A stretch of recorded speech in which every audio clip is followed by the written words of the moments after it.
सोरा एक बार फिर से उस सुनसान और पत्थरीली जमीन पर खड़ा था, जिसे उसके अंदर एक अजीब सी उदासी भर आई। वो वही धूप से ढंका हुआ फ्लोटिंग स्काई आइलैंड था, जहां वेस्टर्न स्टाइल के टूटे फूटे बिल्डिंग्स थे। ये पूरी जगह ऐसी लग रही थी जैसे वहां कभी कोई जिंदगी थी ही नहीं।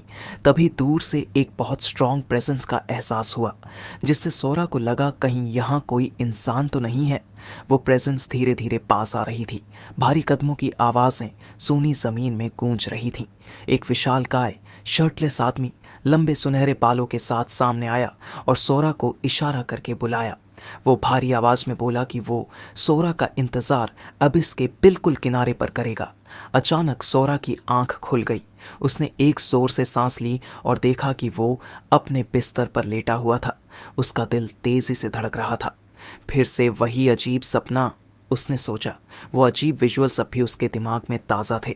तभी उसकी माँ की आवाज़ आई, जो सुबह की खामोशी को चीरती हुई बोली कि अगर जल्दी नहीं किया तो देर हो जाएगी। सौरा ने मुंह में बड़बड़ाते हुए जवाब दिया कि आ रहा हूँ। बाद में जब वो बाथरूम में था तो उसे वो एहसास पीछा नहीं छोड़ रहा था कि वो आदमी कुछ जाना पहचाना लग रहा था।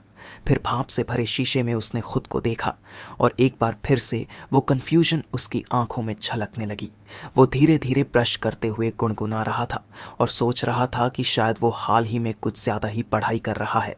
जैसे ही उसने सिंक में थूका, उसका पापा, जो अभी अभी शावर लेकर आए थे और तौलिया से बाल सुखा रहे थे, शीशे में दिखे। उन्होंने हंसते हुए पूछा कि क्या सोरा लेट उठ गया है, और फिर मजाक में उसके बाल बिगाड़ दिए। 15 साल का सोरा झुंझलाते हुए बोला कि अब मैं बच्चा नहीं रहा।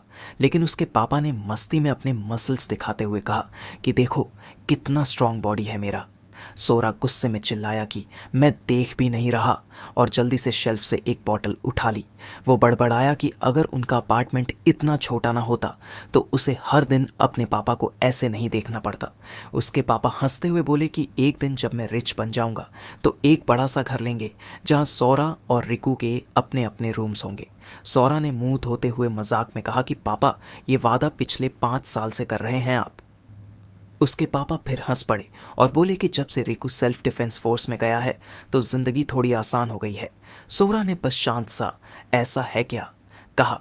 फिर वो सोचने लगा कि रिकू को सेल्फ डिफेंस फोर्स में गए 3 साल हो गए और वो खुद भी फ्यूचर में ज्वाइन करने का प्लान कर रहा है।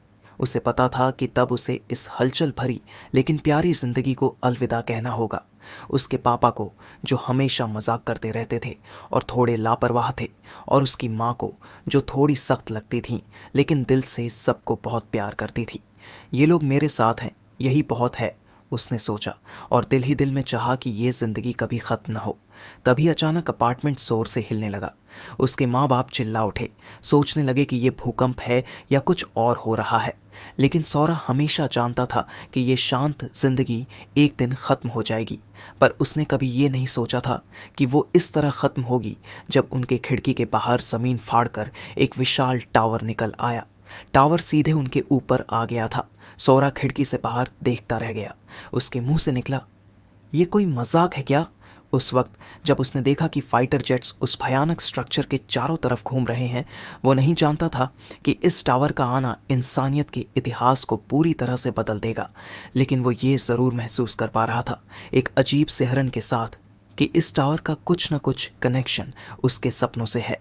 तभी उसके भाई रिकू ने कॉल किया, जिसमें उसने उन्हें तसल्ली देने की कोशिश की कि सब ठीक हो जाएगा। उसने कहा कि बस सेल्फ डिफेंस फोर्स की इंस्ट्रक्शंस को फॉलो करना है और वो जल्द ही घर वापस लौट आएगा। लेकिन उसका ये वादा बहुत कमज़ोर और थकी हुई आवाज़ में आया। उसी रात वो आखिरी बार था जब सोरा ने अपने भाई की आवाज़ सुनी, जबकि उसके माँ बाप की आंखों में गहरी चिंता साफ दिख रही थी।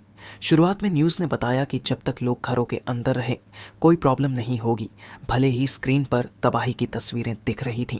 लेकिन फिर रिपोर्ट्स आने लगीं कि पूरी दुनिया में ऐसे टावर्स की गिनती 20 तक पहुंच गई है, और जल्दी ही न्यूज़ ब्रॉडकास्ट पूरी तरह से बंद हो गया। सिर्फ रेडियो बज रहा था, जो वही लिमिटेड जानकारी बार बार सुना रहा था। फिर आया ऑफिशियल आदेश कि तुरंत किसी शेल्टर की तरफ इवैक्यूएट करो। तो उसकी माँ ने रिकू के लिए एक लेटर छोड़ा, और फिर वो, सोरा और उसका पिता जो ज़रूरी सामान पैक कर रहे थे डेजिग्नेटेड इवैक्यूएशन शेल्टर की ओर निकल पड़े। रास्ते में जो कुछ भी उन्होंने देखा वो किसी बहुत बड़े खतरे का संकेत दे रहा था। सैनिक मिलिट्री व्हीकल्स में तेजी से जा रहे थे। उनके चेहरे डर और हताशा से भरे हुए थे। उन व्हीकल्स पर गहरे पंजों के निशान थे, जैसे किसी भयानक मॉन्स्टर ने हमला किया हो।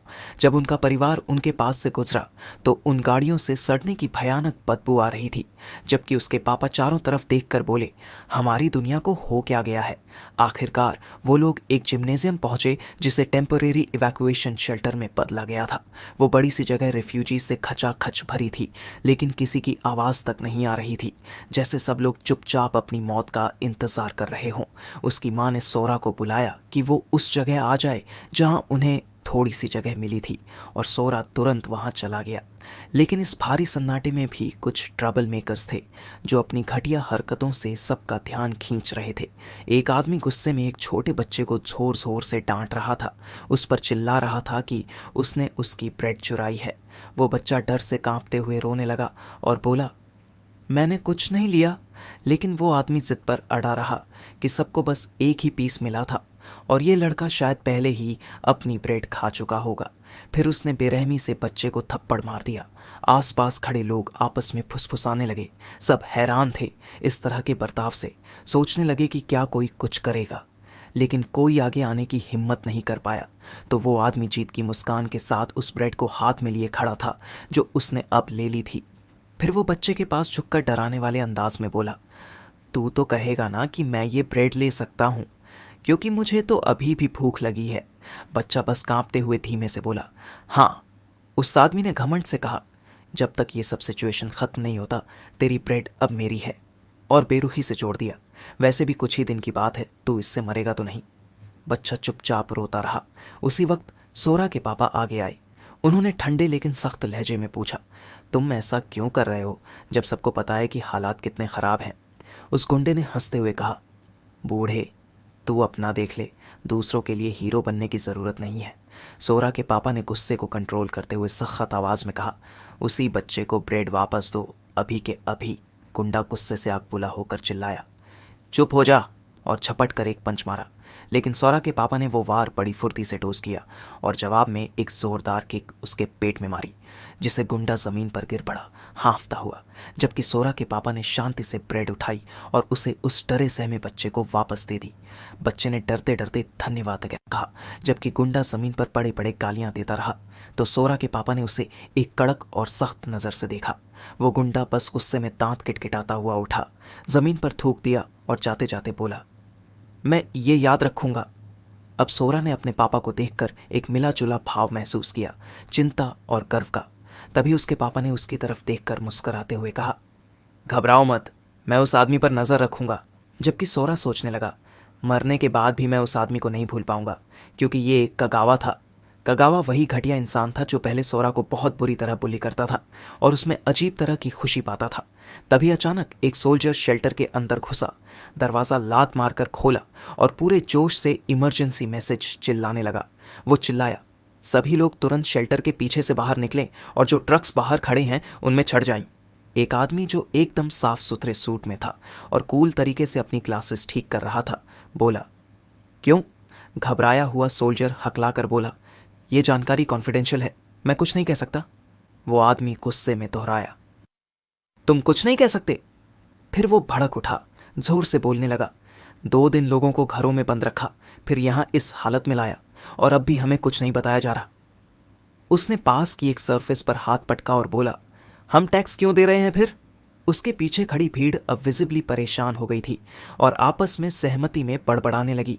तभी वो सोल्जर जो अभी तक एंट्रेंस की तरफ डरा हुआ देख रहा था अचानक चिल्लाया, वो लोग आ गए हैं, सब लोग जल्दी भागो। भीड़ में किसी ने घबरा कर पूछा, कौन लोग? जबकि सोरा ने जल्दी से अपने पापा मम्मी का हाथ पकड़ने की कोशिश की और बोला, चलो जल्दी भागो यहाँ से। उसके पापा अभी भी कंफ्यूजन में पीछे देख रहे थे, लेकिन सोरा के दिल में गहराई तक डूबती हुई बेचैनी उठ रही थी। वही फीलिंग जैसे जब आप फैमिली कंप्यूटर पर ब्राउज़र हिस्ट्री क्लियर करना भूल जाते हो। अब वो सोल्जर एक लोहे का दरवाज़ा किसी अनदेखी ताकत से बचाने की कोशिश में पूरी ताकत झोंक रहा था और चिल्लाया, मैं ज़्यादा देर नहीं रोक पाऊंगा। सब लोग जल्दी वाहनों में चढ़ो। और फिर एक भयानक क्रैश के साथ वो दरवाज़ा टूट गया और एक राक्षसी फिगर्स अंदर घुस आईं, जिसे भीड़ में अफरा तफरी मच गई। एक भयानक क्रीचर जिसकी आंखें लाल चमक रही थीं और दांत बाहर निकले हुए थे, जोर की दहाड़ मारते हुए सामने आया। सौरा ने हैरानी और डर से आंखें फाड़कर उस नज़ारे को देखा। उसकी समझ से बाहर था कि ये सब हो क्या रहा है। चारों तरफ चीख पुकार मच गई। इवैक्यूइस पर वो राक्षस टूट पड़े, जिसे सौरा खुद को स्टैम्पीड के बीच पाया, जिसे दिल दहला देने वाला डर उस पर हावी हो गया। लोग चारों तरफ से चिल्ला रहे थे, मॉन्स्टर, मॉन्स्टर। तभी उसे अपने मम्मी पापा की आवाज़ सुनाई दी, जो उसका नाम पुकार रहे थे, उसे भागने को कह रहे थे और इवैक्यूएशन ट्रक्स की तरफ भाग रहे थे। शेल्टर में हर तरफ केओस फैल चुका था। लोगों की चीखें डर और मौत से भरी हुई थीं। सौरा ने दृढ़ता से कहा, पहले ट्रक में जगह नहीं है तो आप दोनों पहले चढ़ो। उसकी आवाज़ में अर्जेंसी साफ थी। फिर सौरा ने हाथ बढ़ाकर किसी तरह अपने पापा का हाथ पकड़ लिया। उसके पापा उसे जल्दी चढ़ने के लिए कह रहे थे, लेकिन तभी ट्रक में पहले से बैठे लोग गुस्से से चिल्लाने लगे, ट्रक पहले ही फुल है, अगर चढ़ना नहीं है तो उतर जाओ। सौरा ने गुस्से में दांत भींच लिए। उसकी मुट्ठी कस गई और बेबसी में एक गाली उसके मुंह से निकल गई।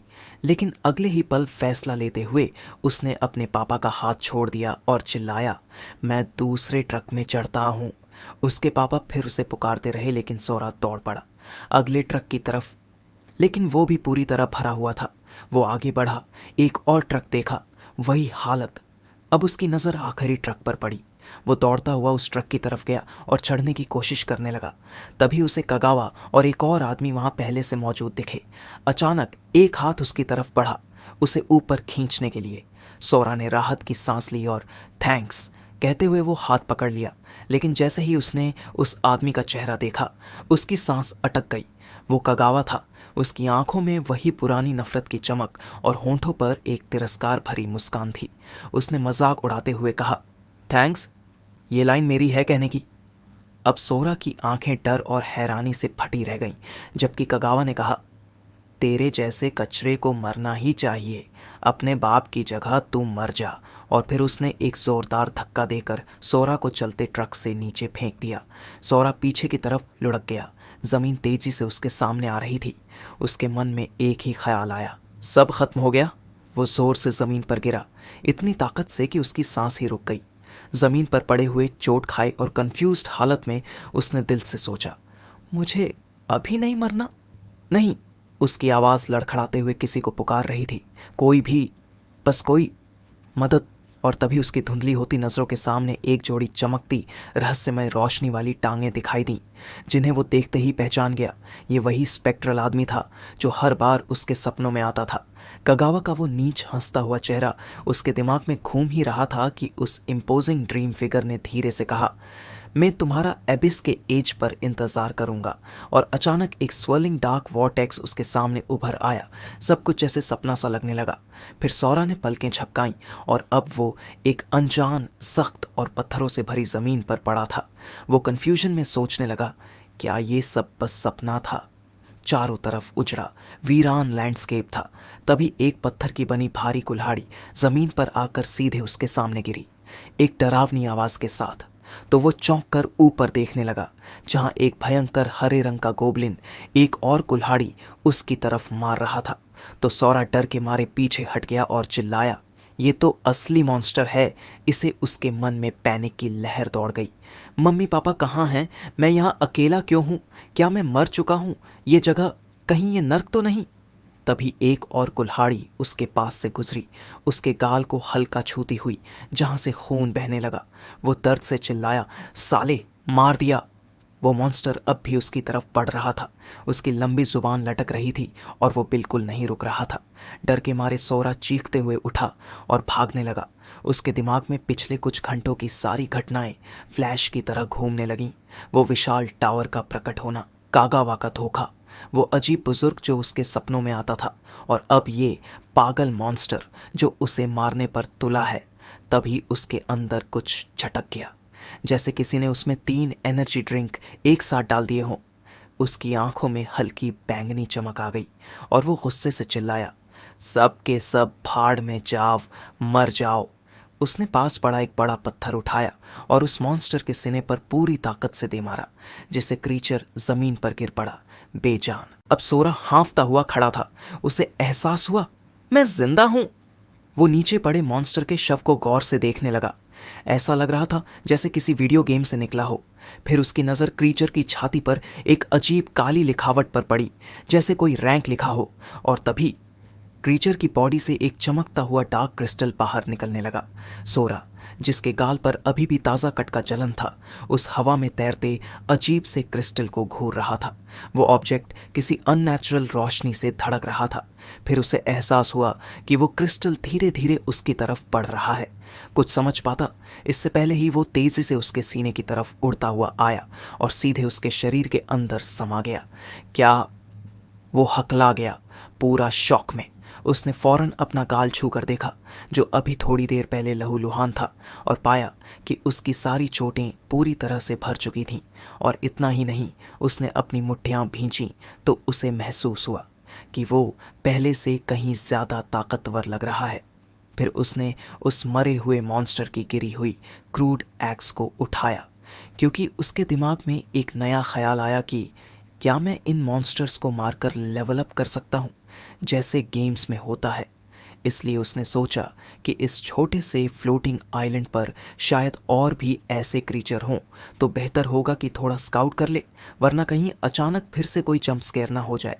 वो आसपास फैले पुराने टूटे फूटे रून्स को गौर से देखने लगा। पूरा एक चक्कर लगाने के बाद उसे ना कोई और मॉन्स्टर मिला और ना ही कोई साफ रास्ता आगे जाने का। फिर उसकी नज़र दूर एक बड़े से रूइन पर पड़ी। शायद वहीं से बाहर निकलने का रास्ता हो, उसने सोचा। पूरा टापू बादलों के समंदर में तैरते हुए किसी खोए हुए खंडहर जैसा लग रहा था। तभी उसकी नज़र किनारे पर प्रोट्रूडिंग पत्थरों पर पड़ी, जो नीचे की तरफ एक खतरनाक सी सीढ़ी बना रहे थे। उसने अपनी नई मिली एक्स की मदद से बैलेंस बनाते हुए धीरे धीरे उन पत्थर की सीढ़ियों से नीचे जाना शुरू किया। ये सीढ़ियां हवा में तैर रही थीं और टापू के चारों तरफ घूमती हुई नीचे जा रही थीं। एक अजीब सा डर उसके अंदर उतरने लगा।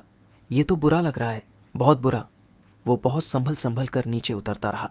उसने मन ही मन सोचा, गेम्स में ऐसे टेरेन तो मॉन्स्टर से भरे रहते हैं, लेकिन कम से कम वहां मर जाओ तो रिस्पॉन हो जाते हो, पर यहां अगर फिसल गया तो सीधा मौत। आखिरकार वो उन खतरनाक सीढ़ियों के आखिरी हिस्से तक पहुंच गया। फाइनली पहुंच गया। उसने चैन की सांस ली। सीढ़ियों का आखिरी सिरा एक बड़े पुराने से आर्च्ड दरवाजे में जाकर खत्म हुआ, जो किसी अंधेरे स्ट्रक्चर में खुलता था। वो एक पल रुका, डिमली लिट पत्थर के रास्ते में, हाथ में एक्स तैयार। तभी पास की एक मशाल अपने आप जल उठी। उसकी चमक में अंदर का रास्ता थोड़ा सा साफ हुआ तो उसने आगे झांका। उस हल्की रोशनी में अब एक बड़ा सा टूम्बस्टोन नजर आया, किसी एंशंट स्मारक जैसा। वो आगे बढ़ा और पत्थर को छुआ, जो किसी अजीब सी भाषा से ढंका हुआ था। लेकिन हैरानी की बात यह थी कि वो सिंबल्स उसके दिमाग में सीधा ट्रांसलेट होने लगे, जैसे कोई एंशंट नॉलेज खुद अंदर उतर रही हो। ये फ्रैगमेंट्स उनके असली मालिकों के हैं, और जो इन सभी को इकट्ठा कर लेगा उसे अबिस से बाहर जाने का अधिकार मिलेगा। तो ये वही अबिस है जो उसने अपने सपनों में सुना था। ये सोचते हुए एक हल्की सी काली मुस्कान उसके होंठों पर आ गई। तो अब मुझे इन फ्रैगमेंट्स को कलेक्ट करना होगा, जैसे कोई जानलेवा इंटरडिमेंशनल फेच क्वेस्ट हो, सिर्फ हम बाहर निकलने के लिए। ठीक है, ले चलते हैं इस गेम को आगे। वो सीढ़ियों पर सीधा खड़ा हो गया। उसके भीतर एक नया जोश उभर आया था। सोरा ने पीछे मुड़कर सोचा, पहला मॉन्स्टर तो असल में ज़्यादा स्ट्रांग भी नहीं था। अब वो पूरी तरह डिटर्मिन्ड था। उसे हर हाल में जिंदा रहना है और इस नाइटमेयर से निकलना है। उसने एक गहरी सांस ली और सामने खड़े भारी पत्थर के दरवाजों को जोर से धक्का दिया। अब जो भी सामने आए उसका सामना करने को तैयार था। धीरे धीरे इस भयावह जगह के रूल्स सामने आने लगे। पहली लेयर कुल 900 वर्ग मीटर का इलाका, और वहां मारा गया पहला मॉन्स्टर, जिसकी बॉडी पर एक चेहरे खुदा हुआ था। दूसरी लेयर दोगुनी 1800 वर्ग मीटर और वहां का मॉन्स्टर नंबर 2 के साथ। तीसरी लेयर और भी बड़ी 3600 वर्ग मीटर, जहां सोरा को एक साथ 4 वुल्फ जैसे क्रीचर से लड़ना पड़ा। उनमें से एक पर लिखा था 3। धीरे धीरे सब कुछ साफ होने लगा। ये नंबर्ड मॉन्स्टर्स ही वो हैं जिनके पास फ्रैगमेंट्स हैं, और फ्रैगमेंट्स ही है अगले दरवाजे की चाबी। मतलब 3 फ्रैगमेंट्स मिलेंगे तो ले जाएंगे लेयर 4 की तरफ। लेकिन वो जितना बढ़ता गया मॉन्स्टर्स के नंबर्स उतने ही ज़्यादा खतरनाक होते गए। हर की एक नया दरवाज़ा खोलती थी जो सौरा को और गहराई में ले जाती थी, जहाँ खतरा भी और भयानक होता गया। और सबसे डरावनी बात, हर नई की पाना पिछले से ज़्यादा मुश्किल होता गया। अब उसे हर बार एक दोगुनी बड़ी टेरिटरी क्लियर करनी होती थी, जैसे बर्फ से ढकी विशाल पहाड़ियां जिनमें वो मॉन्स्टर्स की लिटरल आर्मी से लड़ रहा था। लेकिन सोरा भी अब बदल चुका था। उसके गरजते हुए चीखों और ऊर्जा के विस्फोट से वो खुद भी एक बीस्ट बन चुका था। कभी कभी तो वो सिर्फ एक पंच से शॉकवेव फेंक देता, जिससे लड़ाइयाँ कुछ सेकंड में ख़त्म हो जाती। जैसे जैसे वो आगे बढ़ा मॉन्स्टर्स की वैरायटी भी बढ़ती गई। हर नई मंजिल जैसे एक नया हेल्थस्केप होती और हर बार उसे अडेप्ट करना पड़ता। 12वीं मंजिल पर उसे वही मॉन्स्टर्स मिले जिन्होंने शेल्टर पर हमला किया था, लेकिन अब वो उसके सामने टिक नहीं पाए। सौरा उनके शवों के बीच शांत खड़ा था, थका हुआ मगर अजय। पर मुश्किल अब सिर्फ मॉन्स्टर की ताकत नहीं थी, अब तादाद भी हॉरर बन चुकी थी। इतने ज्यादा मॉन्स्टर्स कि सोरा की होश सुन्न होने लगे। अब लेयर क्लियर होने की नोटिफिकेशंस भी धुंधली लगने लगीं। 13वीं लेयर 4096 मॉन्स्टर्स, 14वीं 16,384 क्रीचर्स और फिर 30वीं लेयर 500 मिलियन मॉन्स्टर्स। कुछ इतने बड़े कि उनकी एक आंख में ही दर्जनों आंखें थीं। अब इनमें किसी की बैरर को ढूंढना मतलब कॉस्मिक हेस्टैक में सुई ढूंढना। कुछ मॉन्स्टर्स पंखों वाले विशाल फ्लाइंग बीस्ट्स थे जिनके पीछे हजारों की तादाद में गार्ड्स होते, और कुछ इतने चालाक कि किसी गुफा में छुपे रहते। उन्हें पकड़ने के लिए सौरा को रिलेंटलेस पीछा करना पड़ता, पर अब वो पीछे नहीं हटने वाला था। सबसे ज़्यादा फ्रस्ट्रेटिंग चीज़ जो सोरा ने महसूस की वो ये थी कि हर मॉन्स्टर को मारने में कितना टाइम लग रहा था। हर बार एक टावरिंग ब्रूट से लड़ना, हर बार डेथ ब्लो देना, और जब कोई की बेरर गिरता तो वो विक्ट्री से ज़्यादा एक गंभीर माइलस्टोन लगता। लेकिन फिर भी वो कभी रुका नहीं।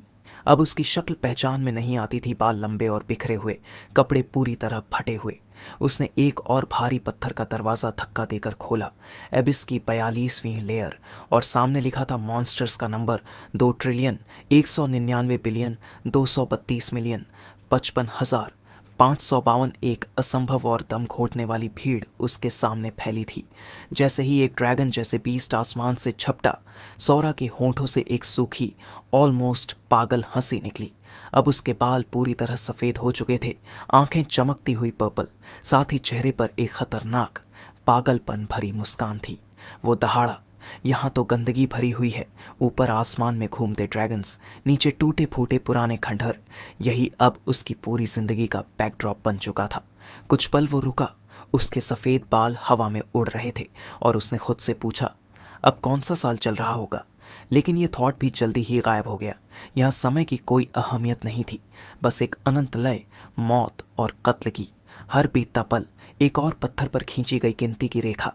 वो घुटनों पर बैठा, एक और निशान जोड़ता हुआ, हड्डियों के ढेर के पास, एक खामोश सबूत उसके अंतहीन युद्ध का। आंखें थकी हुई पर चाल अजय। ये एक नेवर एंडिंग साइकिल बन चुका था। मॉन्स्टर्स मरते, उनकी परछाइयां गिरती, और फिर आते उनसे भी बड़े, ज्यादा डरावने जानवर। और सोरा हर बार पहले से ज्यादा ब्रूटल। जिसे जमीन हर वक्त खून से भरी होती, उसकी ताकत से निकलती शॉक वेव्स पूरे इलाके को हिला देती। हर एक मूवमेंट एक डेडली फोर्स की तरह। अक्सर उसके हाथ में एक और कटे हुए सिर का ट्रॉफी होता। उसने अभी मरे हुए एक और मॉन्स्टर की तरफ देखा, बिल्कुल इमोशनलेस, और बुदबुदाया, अब तक कितने हो गए होंगे। फिर सांस छोड़ते हुए बोला, चलो पहले इसका मांस काट लेते हैं, फिर अगली वेव से निपटते हैं। दीवार की तरफ देखा जहां गिनती की अनगिनत लकीरें खींची थीं। आवाज में गहरा थकावट भरा था। अब तो समय आ ही गया होगा। तभी पूरी जमीन कांपने लगी। सोरा ने सिर उठाया, आंखों में एक टिमटिमाती उम्मीद। मिल गई की, वो चिल्लाया, हाथ ऊपर उठाते हुए। अचानक धरती फटी, पत्थरों का तूफान फूट पड़ा, और उसमें से निकला एक विशाल भयानक कीड़े जैसा मॉन्स्टर, जिसके शरीर से ब्लेडेड लिम्स निकल रहे थे। हर चीज से बड़ा, हर चीज को डराने वाला। लेकिन सोरा मुस्कुराया, उसकी पुरानी सार्केस्टिक टोन थोड़ी सी लौट आई। वाह, क्या एंट्री मारी है तूने। उसने क्रीचर की तरफ देखा, आंखें चमक रही थीं, और गर्जा, तू ही है ना की। जवाब में क्रीचर ने एक रेजर शार्प लिम को जमीन पर दे मारा। जबकि सोरा रेडी हो गया। अब फर्क नहीं पड़ता सामने कौन है। हर बार की तरह वो अब फिर अपनी डेवस्टेटिंग ताकत अनलीश करने वाला था। यहाँ तक आते आते अब वो इतने पावरफुल हो चुका था कि जो मॉन्स्टर्स खुद को अजेय समझते थे वो भी एक ही वार में मर जाते थे। लेकिन जब धूल बैठी, सोरा के चेहरे पर धीरे धीरे डर का एहसास, फिर आत्मा को तोड़ देने वाली निराशा छा गई। नहीं, वो बुदबुदाया। वो खंडहरों के बीच खड़ा था और उसे एक भयानक सच समझ आ गया था। अब ताकत का कोई मतलब नहीं बचा था। इतनी मौतें, इतना विकास, सब बेकार था अगर इसका कोई अंत नहीं था। उसने अपनी जख्मी मुट्ठी भींची। कहाँ है? उसकी आवाज कांपती हुई निकली। 52वीं लेयर की कहाँ है? फिर उसने गुस्से से सिर पीछे झटका और खून से लाल आसमान की तरफ दहाड़ा। अब बाहर आ जा। उसके दुख और गुस्से की ताकत से जमीन तरकने लगी। बस बहुत हो गया, वो चीखा, और तभी आसमान में असंख्य पंखों वाले साए और भी ड्रैगन्स मंडराने लगे।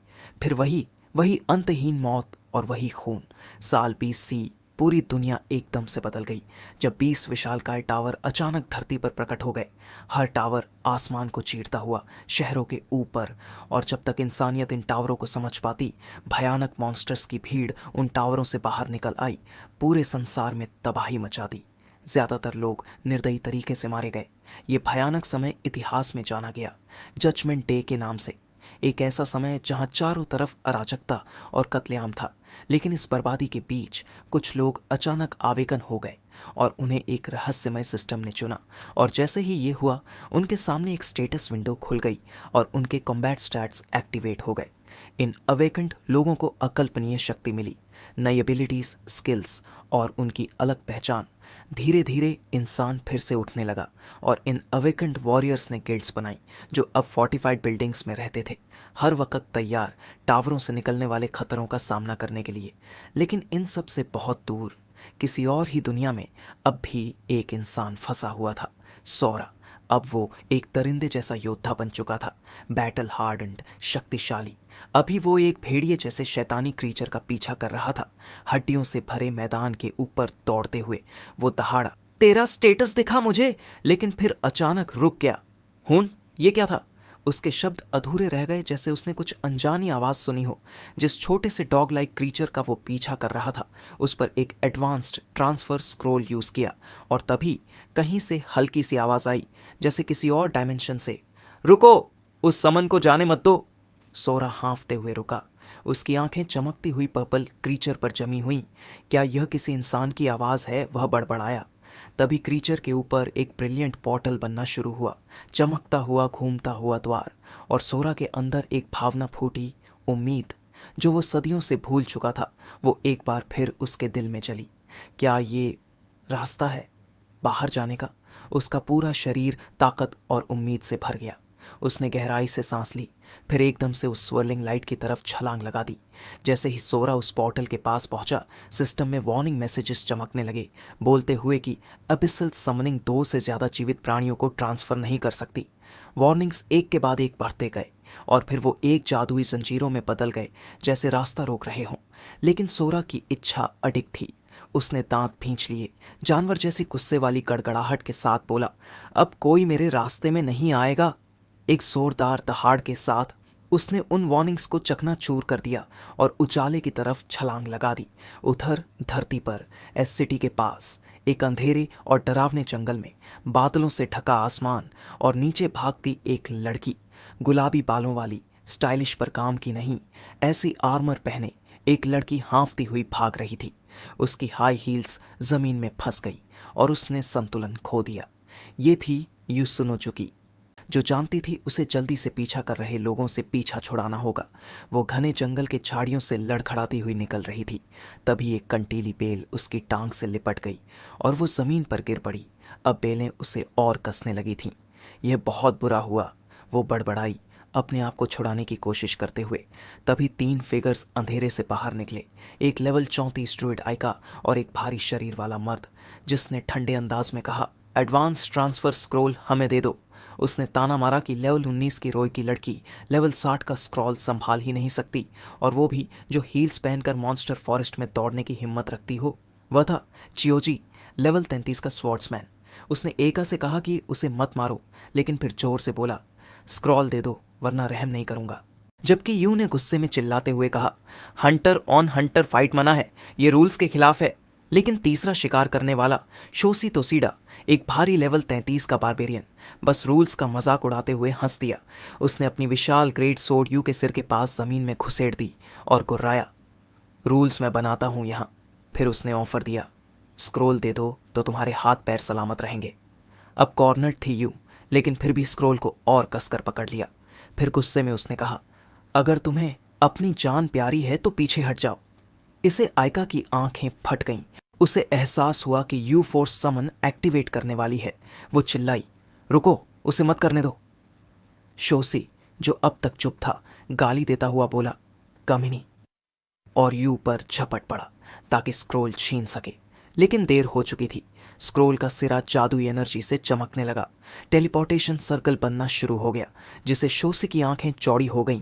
अविश्वास से देखता रहा, जबकि यू आंखों में ब्लेजिंग डिटर्मिनेशन के साथ घोषणा करती है, अगर मरना ही है तो मैं तुम सबको भी साथ लेकर मरूंगी। शोसी चिल्लाया, ये तो फोर्स सुम्मन है। आयका ने डर के मारे चीखते हुए कहा, कोई भी एडवांस मॉन्स्टर ड्रैगन को कंट्रोल नहीं कर सकता, हम सब मारे जाएंगे। आयका बौखला गई थी। रुको, उसे रोको अभी, वो जोर से चिल्लाई। लेकिन तभी यू एक आखिरी विद्रोही चीख के साथ कहा, मर जाओ सब।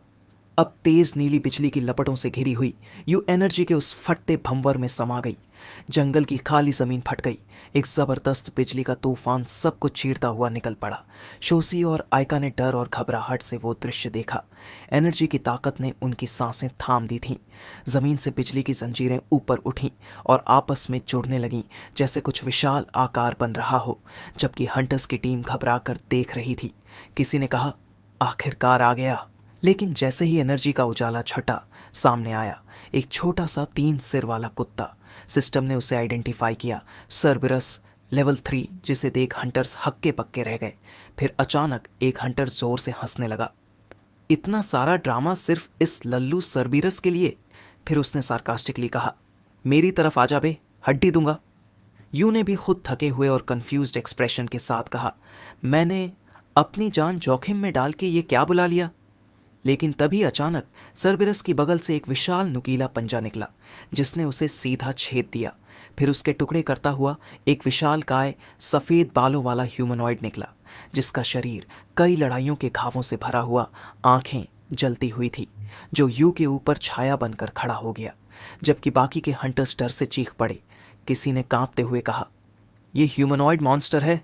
यू ने ऊपर देखा तो आंखों में चौंकाने वाली पहचान की एक झलक थी। क्या हो तुम? यू ने फुसफुसाते हुए पूछा। ये सोरा था, जिसका शरीर लड़ाइयों की दास्तां था। उसने गहरी सांस ली। वो बाहर आ चुका था। उसने अपना सिर पीछे फेंका और एक जंगली पागल हंसी हंसी, जिसकी गूंज पूरे जंगल में फैल गई। उसकी ऐसी हंसी सुनकर हंटर्स की रूह कांप गई। शोसी, आयका और बाकी सब पीछे हट गए। सोरा से उठती हुई और ने उनके शरीर जड़ कर दिए। आयका डर से सफ़ेद पड़ी चीखी, ये है कौन? सोरा ने जैसे सुना ही नहीं, या उससे फर्क ही नहीं पड़ा। उसने आयका की तरफ सिर को हल्का झुकाकर देखा, जैसे उसकी आंखों में एक सवाल था। आयका ने घबराकर पीछे हाथ खींचा। उसकी सांसें तेज हो गईं। सोरा की आंखें जैसे लाल अंगारे हों। उसने पूरे माहौल को देखा। फिर उसने आयका को पकड़ लिया।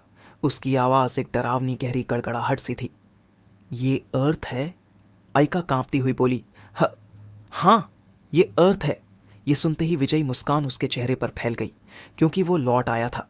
दोनों बचे हुए मेल हंटर्स, चियोजी और शोसी, सोरा की तरफ गुस्से और थकान भरी नजरों से देख रहे थे। शोसी ने हंसते हुए ताना मारा, क्या तू कोई कॉस्प्ले कर रहा है? केवमैन लुक थोड़ी ज्यादा ही ले ली तूने भाई। लेकिन चियोजी ज्यादा सीरियस था। वो चिल्लाया, टाइगर्स रो, गिल्ड को लाइटली मत लेना भिखारी कहीं का, और सीधा हमला बोल दिया। दोनों की अटैक्स कोऑर्डिनेटेड और तेज थीं। सोरा की तरफ लगातार वार किए गए, जिससे सोरा की चमकती हुई बैंगनी आंख थोड़ी सी सिकुड़ी। लेकिन शोसी को जैसे किसी राक्षसी ताकत का एहसास हुआ। उसके होंठ कांपे। ये तो मॉन्स्टर है। ये शब्द उसके अंदर गूंजने लगे। एक प्राइमल डर उसकी रगों में दौड़ गया। तभी सोरा की आंखें और भी तेज लाल रंग में जलने लगीं। शोसी को अचानक एक अदृश्य ताकत ने दबोच लिया। उसका गला कसने लगा। सोरा ने उसे हवा में आसानी से उठा लिया और सख्त आवाज में कहा, अपना नंबर दिखा। शोसी डरते हुए बोला, नंबर? क्या बकवास कर रहा है तू? सोरा का चेहरा एक पल को सख्त हो गया। उसकी आंखों में कुछ अजीब सा भाव आया। फिर अचानक सोरा की क्लॉ जैसी हथेली घूमी और एक जोरदार धमाके के साथ शोसी को जमीन पे पटक दिया, जिसे शोसी के पैंट गीले हो गए क्योंकि डर की हद पार हो चुकी थी। वो धीरे धीरे सिसकते हुए बोला, डैम इट, मैं। उसका साथी चियोजी चिल्लाया, बॉस, जबकि सोरा ने नीचे देखते हुए धीमी लेकिन जानलेवा आवाज में कहा, दफा हो जाओ यहां से। अगले ही पल वे लड़खड़ाते हुए भाग गए। चियोजी पीछे से चिल्लाया, हम ये नहीं भूलेंगे। इस पिचियो सोरा की पीठ को देख रही थी। उसके शरीर पर बने गहरे जख्म और उसकी भयानक ताकत से दंग थी। यूं ने मन में सोचा, ये आखिर है कौन? क्या सच में ये उसी स्क्रोल से बुला हुआ एबिस का मॉन्स्टर है? तभी सोरा ने मुड़कर पूछा, टावर को आए हुए कितने साल हो गए? यू चौंक गई। हाँ, 5 साल। सोरा की जलती हुई आंखें अब भी यूं पर टिकी थीं। ये जगह सच में अर्थ है? ये स्क्रोल क्या था? और तुम ऐसे कपड़े पहनकर क्यों घूम रही हो? यू ने धीरे धीरे समझाया, टावर के आने के बाद से एक सिस्टम इंसानों में एक्टिवेट हो गया और अब तक करीब 1/3 शहर तबाह हो चुके थे। सोरा सुन रहा था, लेकिन उसकी सोच बिखरी हुई थी। क्या सच में सिर्फ 5 साल में दुनिया इतनी बदल गई? यू ने आगे बताया, एक इंफॉर्मेशन पैनल दिखाते हुए कि एस सिटी पर 7वीं बड़ी इन्वेजन हुई थी और यू वहीं से भाग कर आई थी। इसे सोरा चौंक गया। S city? मैं वहीं पैदा हुआ था। उसने यू को कसकर पकड़ लिया। अब एस सिटी की हालत कैसी है? यू कांपते हुए बोली, पूरा शहर तो तबाह हो चुका है, लेकिन सरकार ने स्ट्रांग लोग भेजे हैं, शायद वो हैंडल कर लें इसे। अब सोरा की आंखें फिर जल उठीं। एस सिटी कैसे पहुंचूं यहां से? उसने पूछा। आवाज में अर्जेंसी और जुनून साफ था। यू ने एक दिशा की तरफ इशारा करते हुए कहा, वहां से जाना होगा। लेकिन सोरा तो पहले ही एक धुंधली रेखा की तरह उस दिशा में दौड़ चुका था। यू हैरानी से उसकी तरफ देखती रह गई। ओह, अकेला ही चला गया। यू ने धीरे से पुतपुताया। फिर यू ने नजरें घुमाई और सामने दिख रहे टेम्पल जैसे निशानों वाले खंडहरों की तरफ देखा तो मन में आया कि उसे अपनी बहन को इसके बारे में बताना होगा। उधर हार कर लौट रहे तीनों हंटर्स, शोसी, चियोजी और आइका, टूटी फूटी हालत में शहर की बर्बाद सरहदों से गुजर रहे थे। शोसी, जिसे चियोजी और आइका सहारा दे रहे थे, गुस्से में बोला, उस हरामी को छोड़ूंगा नहीं। तभी कहीं से काली कांटेदार बेलें अचानक जमीन से फूटी और तीनों को कसकर जकड़ लिया। जिसके अगले ही पल एक हुडेड फिगर, जिसकी आंखें अंधेरे में चल रही थीं, सामने आया और पूछा, तुम लोग कौन हो? उसका ऑरा डरावना था। उसने कहा, मैं उसकी मौजूदगी तुम सब पर महसूस कर सकता हूं। उसकी बात साफ थी, वो सोरा की बात कर रहा था। अब वो फिर से किसी तरह फंस चुके थे। वो शख्स टावरिंग प्रेजेंस लिए उन सब पर छाया हुआ था। 3 सेकंड में बताओ वो कहाँ है? उसने धमकी दी। तीनों ने एक दूसरे की तरफ डरे और कंफ्यूज चेहरे से देखा। शोसी चीख पड़ा, क्या फिर से कोई नई मुसीबत आ गई? तू मजाक कर रहा है क्या? पर वो फिगर अब थक चुका था। उसने सिर्फ कहा, समय खत्म। फिर एक तेज और बेरहम हमला और सब खत्म। System notification, Aika level 34 druid, Chiyoji level 35 swordsman और शोसी लेवल 38 मारे गए। इसी बीच टावर फ्रंट में टाइगर्स रोअर गिल्ड का मेन हेडक्वार्टर्स एक मॉडर्न स्काईस्क्रेपर के रूप में खड़ा था, जहां एक सबऑर्डिनेट ने रिपोर्ट दी कि मास्टर शोसी और उनके टीम मेंबर्स में से किसी का भी कोई लाइफ सिग्नल नहीं आ रहा और यू और स्क्रोल दोनों का कोई पता नहीं। Rich Mukai level 118 storm priest अपने हाथ में रेड वाइन घुमाते हुए घृणा से बोला, सारे निकम्मे हैं। वो सबऑर्डिनेट पर भड़क गया। तूने जिन लोगों को रेकमेंड किया वो एक लेवल 19 समनर से हार गए। सबऑर्डिनेट डरते हुए बोला, सर, उनके सभी सिग्नल्स एक ही वक्त पे बंद हो गए थे। इसे सुनते ही रिच का चेहरा सख्त हो गया। तो सब एक ही बार में मारे गए? उसने कोल्डली कहा, पता लगाओ किसने किया ये सब और यू को पकड़ो, उससे सारी सच्चाई निकलवाओ। फिर वो खिड़की के पास जाकर खड़ा हो गया, ये कहते हुए कि मैं मेरे आदमियों पर हाथ डालने वाले किसी को भी जिंदा नहीं छोड़ूंगा। तभी अचानक एक तेज चमक खिड़की के पार से गुजरी। सोरा, अब अपने ओरिजिनल ह्यूमन फॉर्म में, लेकिन उसकी ताकत की ऑरा अब भी बेहद भारी थी, जिससे रिच चौंका क्योंकि उसे उससे खून की एक अजीब महक महसूस हुई। कौन था वो? उसने सोचा और खिड़की से बाहर देखा। शहर का उजड़ा हुआ नज़ारा, एक कोना पूरी तरह बर्बाद फॉलन जोन बन चुका था। उसने महसूस किया ये इन्वेजन पहले जैसी नहीं थी, कुछ बहुत बड़ा चल रहा था। टावर जो 5 साल से इनएक्टिव था अब वापस जाग चुका था। उसने सोचा। रिच मुड़ा और तेज आवाज में बोला, सभी सर्च पार्टीज वापस बुलाओ, इमरजेंसी है। दूसरी तरफ सोरा, अब अपने ओरिजिनल ह्यूमन फॉर्म में आसमान में उड़ते हुए एक उजड़े शहर के ऊपर पहुंच चुका था, जहां आसमान में उड़ते मॉन्स्टर्स मंडरा रहे थे। वो एक गिरती हुई इमारत के ऊपर उतरा। S city fallen John. पिछले 5 सालों में जब सोरा एबिस में फंसा हुआ था, तब उसका घर यानी ये जगह नरक में बदल चुकी थी। वो सोरा जो कभी एक अकेले गॉब्लिन से भी हार जाता था, अब इतना ताकतवर बन चुका था कि मोनस्टर्स को सिर्फ एक वार में खत्म कर देता। चेन से विशाल दरिंदों को काट डालता। लगातार लड़ते लड़ते उसकी इंद्रियां सुन्न हो चुकी थीं। वो खुद एक जानवर जैसा बन गया था। कई बार तो जिंदा रहने के लिए उसे कच्चा मॉन्स्टर फ्लैश तक खाना पड़ा, पर जो चीज़ उसे टूटने से बचाए रखी वो थी उसके परिवार की यादें। पापा, मम्मी, छोटा भाई, बस तुम लोग ठीक रहो। उसने मन में प्रार्थना की और खुद को मॉन्स्टर से भरे शहर की तरफ फेंक दिया।